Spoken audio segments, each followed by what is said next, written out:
I never thought a courtroom could feel colder than a winter morning, but that day it did.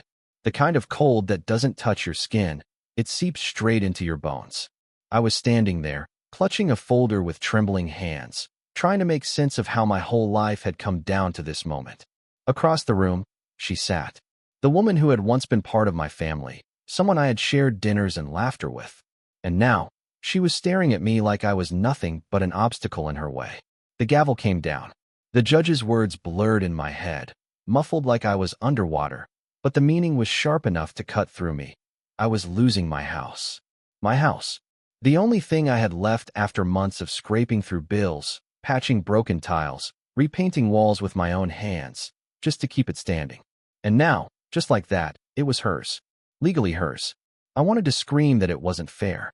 That it wasn't about the bricks or the roof. It was about everything that had happened inside those walls. Birthdays. Memories of my parents. The quiet nights when I thought I was finally pulling my life back together. But none of that mattered in front of a piece of paper with signatures. I walked out of that courthouse with nothing but the clothes on my back and a weight in my chest that felt heavier than the world itself.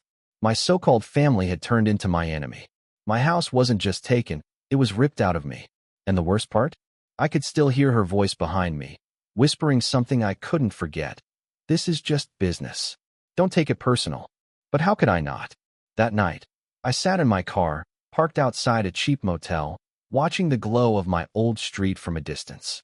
Every window of that house told a story, and none of them belonged to me anymore. I didn't even know where I'd sleep tomorrow. Everything felt broken. And then, something happened. Something I didn't expect. A voice. Soft, hesitant, but steady enough to break through the noise in my head. It was her sister, the last person I thought I'd see. She didn't come to gloat. She didn't come to remind me of what I'd lost. She just stood there, looking at me like she actually saw me. Not the mess I had become, not the man who had just lost everything. Just me. She asked me one question. A question that would change everything. And in that moment, I realized that maybe losing a house wasn't the end of my story. Maybe it was the beginning of something else. But back then, I had no idea what that meant, or just how much she was about to turn my life upside down. Before everything fell apart, life looked ordinary, at least on the surface. I bought that little house when I was still in my 20s, back when I thought stability meant owning 4 walls and a roof. I had worked long hours, saved every penny, and poured myself into making it a home. My parents had passed it down halfway, but the deed and the payments had tied me closer to it. Every scratch on the floor, every crooked window frame. It was all a piece of my life stitched into that place. That's where she comes in. The woman who now holds the title to my home wasn't a stranger. She was once family by marriage. We shared Sunday dinners, laughed over inside jokes, and at one point, I even trusted her more than some of my own blood. But trust is fragile. After my divorce, things got ugly fast. Property lines blurred, old agreements surfaced, and suddenly, what I thought was mine became a battlefield. She wasn't cruel at first. In fact, she wore kindness like a mask, telling me we'd figure it out together. But kindness turned into sharp-edged words, then paperwork, then court dates. She had resources I didn't, better lawyers, deeper pockets, and a determination that made me wonder if it was about the house at all, or about seeing me fall. I fought. God knows I fought with everything I had. But the fight drained me, my savings, my spirit, my hope. And when the judgment came down, I realized the woman I once called family wasn't fighting for bricks and walls. She was fighting to erase me from the life I had built. But her sister, she was different. Always had been.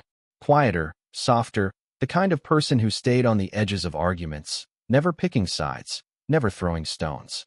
I used to notice her kindness in small things, making sure everyone had a plate at dinner, listening when no one else cared, remembering birthdays that others forgot. She wasn't part of the war. Or at least, I thought she wasn't. The night I sat in my car outside that house, her shadow suddenly appeared at my window. I hadn't seen her in months, maybe longer. She looked at me with eyes that weren't full of pity, but something else, something harder to read. She said she had been watching quietly, that she saw the way her sister had pushed, the way I had been cornered. And then she asked me the one question I couldn't shake. Where will you go now? I didn't have an answer. My whole world was stuffed into a duffel bag on the passenger seat. I could barely admit to myself that I had nowhere to go, nowhere to belong. And when I stayed silent too long, she spoke again, words that left me reeling. Because what she offered me next wasn't just a roof. It was something far more dangerous. When she asked me where I would go, I laughed. Not the kind of laugh that comes from humor, but the broken kind, short, bitter, empty. I told her I didn't know. Maybe I'd sleep in the car for a while, maybe bounce around until I figured something out. The truth was, I had no plan. My world had collapsed faster than I could rebuild it. She stood there for a moment, shifting from one foot to the other, like she was wrestling with something inside her. Finally, she said, "Come with me, at least for tonight." The words hit me harder than the court's verdict. Go with her? To her place? She was her sister. The sister of the woman who had just taken everything from me. It felt wrong, like crossing some invisible line I shouldn't even step near. But at the same time, it felt like the only lifeline I had. Still, the conflict tore me apart. I wanted to say yes, because the thought of sleeping in my car again made my stomach twist. But I also wanted to scream no, because how could I trust her? Was this some twisted game? A setup? Was she here out of guilt? Or out of something else? I looked at her, trying to read her face. There was no smirk, no hidden satisfaction, just calm determination, and maybe a flicker of something softer, something I wasn't ready to name. That night, I followed her. Against every instinct screaming in my head, I drove behind her car until we pulled into a quiet neighborhood I had never seen before. Her home wasn't big or fancy, but it glowed warm, golden against the dark street. Stepping inside felt like stepping into another world. The air smelled like vanilla candles, faint music hummed from a radio, and for the first time in months, I felt like I wasn't drowning. But the peace was fragile. Every corner of the house reminded me of who she was connected to. The same bloodline, the same family. And as I sat at her kitchen table, watching her pour me a glass of water with steady hands, one question clawed at my chest. Why was she really doing this? Because the moment her sister found out where I was, things would get far more dangerous than losing a house. The first night at her place felt unreal. I sat on her couch, staring at the ceiling, listening to the hum of her refrigerator while my mind raced. I couldn't shake the thought that at any second, her sister would storm in, demanding to know why I was here. Every creak in the walls sounded like a threat. Every car passing outside made me flinch. She tried to ease the tension. She made tea, asked about my day, even joked lightly, as if we weren't standing on opposite sides of a battlefield. But the more she tried to close the distance, the more the conflict inside me grew. Part of me wanted to trust her, to believe that she was genuinely different from her sister. But another part whispered that I was walking into a trap, that maybe she was playing some deeper game, one I wouldn't see until it was too late. As days turned into a week, I found myself drawn into her world.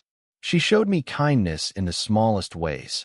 A blanket folded neatly when I woke up, dinner waiting when I dragged myself in after job hunting, soft words when the silence of loss threatened to swallow me whole.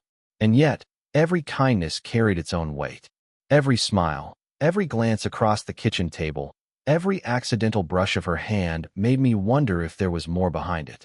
Something unspoken, something dangerous. One evening, as the sun sank low and painted her living room in firelight, she asked me a question that froze me in place.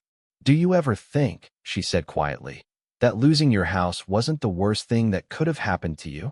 I didn't know how to answer. My throat tightened, because how could I admit that in her presence, I felt something I hadn't felt in months, hope? And how could I ignore the truth, that she was the sister of the very woman who had destroyed me? The tension between us thickened, unspoken but impossible to deny. I'd catch her looking at me when she thought I wasn't paying attention. She'd hesitate before speaking, as though holding back words that could shatter everything. Then, one night, it all came to a breaking point. We were sitting on her back porch. The air was heavy, the world hushed around us, and for the first time, she let her guard down. Her voice trembled as she told me there were things I didn't know. Things about her sister, about the house, about why she had reached out to me in the first place. My heart pounded. Every instinct told me the truth was inches away, something that would turn everything upside down. But just before she spoke the words, headlights flashed in the driveway. A car door slammed shut, and I realized we weren't alone anymore. The car door slammed, and my stomach sank. Through the window, I saw her. The last person I wanted to face. Her sister, the woman who had taken everything from me. She marched toward the porch, her heels clicking against the pavement like gunshots. I froze, but the woman beside me didn't move. She stood up, her face pale yet steady, as if she'd been expecting this moment all along. Her sister's voice cut through the night.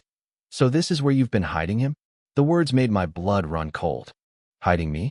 What did she mean by that? I turned to the woman who had given me shelter, searching for answers, but she wouldn't meet my eyes.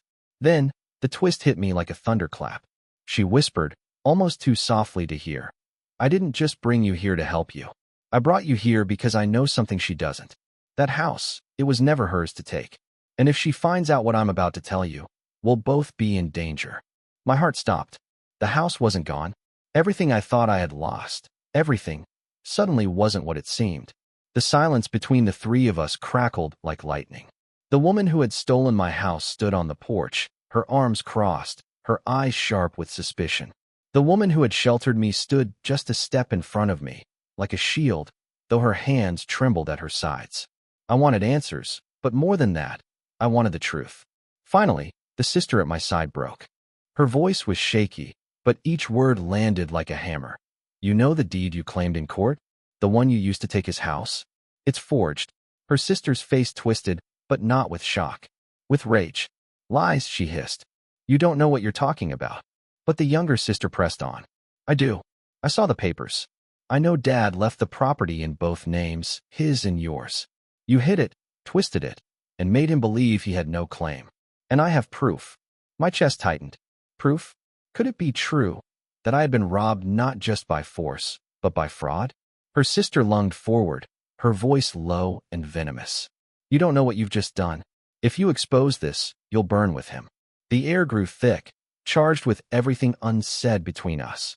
I thought the younger sister would back down, but instead she stepped closer, her hand brushing mine as if to steady me. Her voice was calm now, almost defiant. "Then let it burn." That's when she pulled something from her pocket. A folded envelope. She handed it to me, her eyes locking with mine. "I've kept this hidden for years. I didn't want to betray her, but you deserve the truth." I opened it with shaking hands.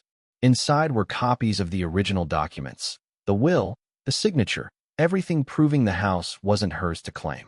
My world spun. I had lost everything, and yet, in my hands, I was holding the chance to take it back. But before I could even breathe, the older sister turned on her heel and stormed off into the night, her parting words chilling me to the core. "You think you've won, but you don't know what I'm capable of." The night her sister stormed off, I sat there on the porch, clutching those documents like they were life itself. My hands wouldn't stop shaking, not just from the fear of what had just happened, but from the weight of what it meant. Everything I thought I had lost, everything I had mourned, wasn't gone after all. My house, my memories, my roots, they were still mine. But it wasn't simple. Nothing about this was simple. I could take those papers straight to court, expose the fraud, and win back what was stolen from me. But doing that would also mean dragging the family deeper into war. It would mean painting a target on the woman who had just risked everything to protect me, her own sister. For the first time in months, I felt something I hadn't let myself feel. Choice. And that choice terrified me. She sat down beside me, quiet at first, then finally spoke. "If you go back for the house, you'll win. I know you will. But it'll destroy her. And maybe it'll destroy me too." Her voice cracked, and I realized she wasn't afraid for herself. She was afraid for me. Afraid that chasing revenge would swallow me whole, just like it had swallowed her sister. That night, I didn't sleep. I thought about the walls of my old house, the laughter that once echoed through the rooms, the years I spent fighting to keep it. And then I thought about the last few weeks, the warmth of her kitchen, the sound of her voice breaking through my silence, the way her presence had reminded me that a home is more than wood and stone. By morning, I knew my answer. I took the documents, folded them carefully, and placed them back in her hands. "Keep them safe," I said. "Not for me, for you. Because I don't need a house to have a home anymore." Her eyes widened, shimmering with something I couldn't quite name. Relief. Gratitude. Maybe even love. She didn't say a word. She just reached for my hand and held it, as if that single touch could carry everything words couldn't. Weeks turned into months. I found steady work. We built routines, Coffee in the mornings, walks in the evenings, quiet conversations under the stars. The scars of the courtroom battle didn't vanish, but they became lighter, easier to carry, because I wasn't carrying them alone anymore. I'd lost a house, yes, but I had gained something far greater. A place where I was seen, where I was valued. A place I could finally call home. Not because of walls, or deeds, or documents, but because of the heart of the woman who opened her door to me when I had nowhere else to go. Sometimes, losing everything is the only way to discover what truly matters. And in the end, she didn't just give me a place to stay. She gave me a place to belong.